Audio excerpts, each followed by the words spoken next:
Hello mga katomgots! Welcome to Tito Mike's Kitchen. Ito na yung sinasabi kong version 2 ng aking tochong bangus. At yung kinalakihan ko niluluto ng lola ko. Halika, magluto tayo! Bangus sa ating freezer. So bago ko i-defrost, bago ko linisin, siya na yung last piece kasi ng meat doon. So gagawin natin siyang tocho. Ano ba yung tochong bangus? Ito yun kakaiba dito. It's like fermented toko, diba? Pinerment na yung toko, tapos binabad pa sa siguro toyo, asin. So itong bangus hindi natin nilulutuin lahat as tocho kasi hindi ko makain si jowa ng ganito. So pipirituhan ko na lang siya with munggo. Meron kaming munggo dyan. So ito, try ko to. Nag-crave kasi ako sa tochong bangus. So let's go! Hi guys! So ngayon magluluto tayo ng tocho. So ang gagawin na, lagyan muna natin ng oil. Ayan. So easy lang. So ang ginawa ko sa bangus, di ba nag-fry na ako ng pang-pirito. So ito, kanina may asin. So pinugasan ko para matanggal lang yung lasa. And then this one, while waiting for that to make init, tutulugin natin ito.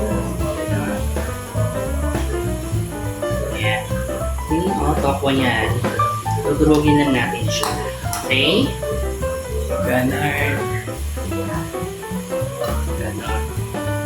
Okay, so ngayon, pag-igasa na tayo, pagahin ko na muna. Hindi ko pala po sa talan. So yun. Pagka durog niya, so yan. So gagawin natin, mag-igisa na tayo. Pangalan niya luya. Kita nyo ba guys? Luya.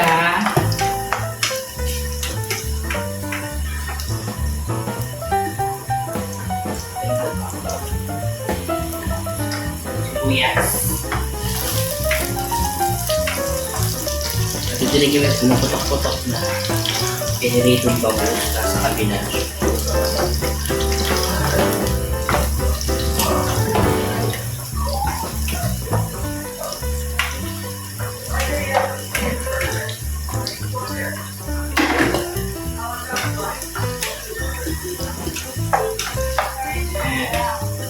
After that, tignan natin ang kamatis.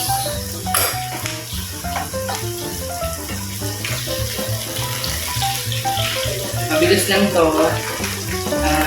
Kaya ko naman hinugasan yung bangus na may asin kanina kasi yung ating tahore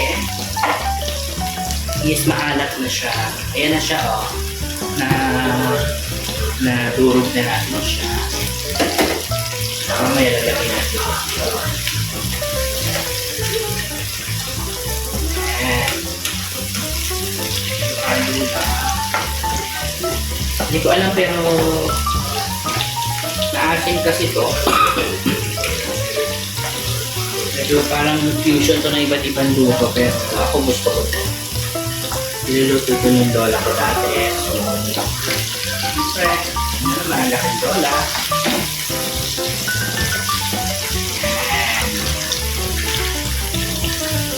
So, isa hanggang yung tumawil.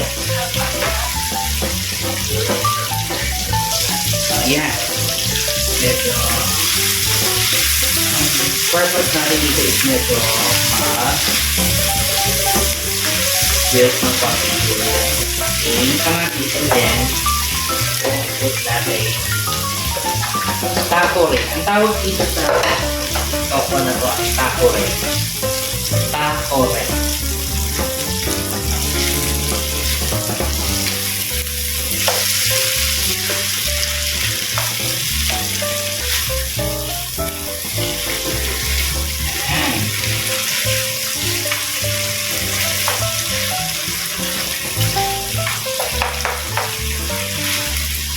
Siyempre, alam nyo na, ang tokwa, hindi na magpabanguhan lagi yan.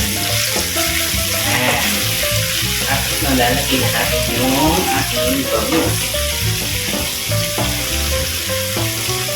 Sa mainit. Hindi siya talaga kumakain. Hindi daw niya. Eh ako gusto ko kumain. Tapos ito, mga 2 cups of water. Pukuloyin na natin hanggang mag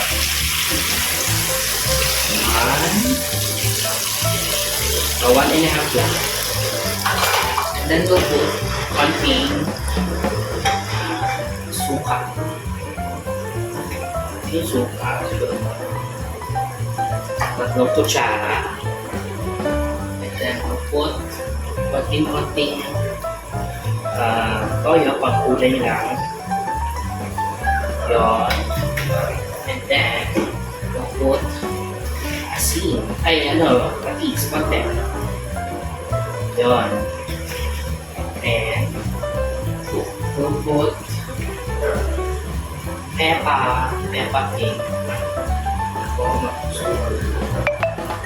Peppermint. Yun. Then, tatakpan na natin siya.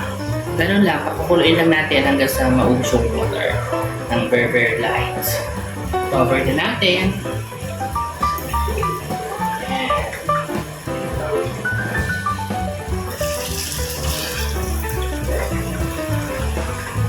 Guys, ito almost nag-change na yung color. Hindi na natin siya na peche, and of course, tinikman ko siya kanina, hindi siya ganun kaloyalish. We'll put turmeric powder. This will give ibang twist dito. Wala naman masyadong change to. Para lang magkaroon ng luya flavor. Tapos, pulo pa ng konti. And pwede na siyang kain. O, diba? Tochong bangos with turmeric. Diba? Huwag na yung matakot sa turmeric. It's just dehydrated luya. And ako, yung iba kasi gusto nila ay tuyo. Yung ako, gusto ko medyo may sabaw-sabaw. And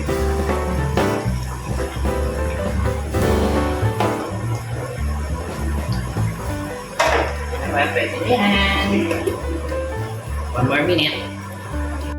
So guys, hindi na natin sa ating medyo soupy kasi siya. So, dito ko siya dinasay talaga. Ako gusto ko ulo.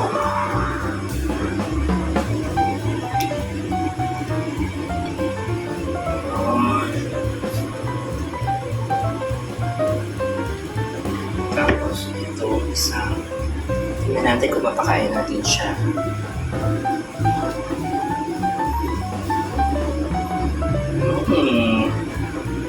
Yan o. Wow! This is what you call tochong bangus with turmeric.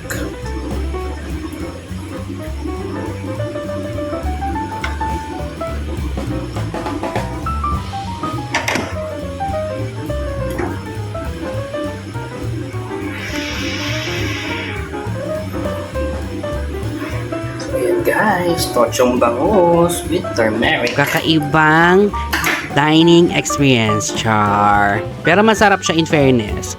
Pero mas masarap din kung magsusubscribe ka din, di ba? So, see you again next time. Bye!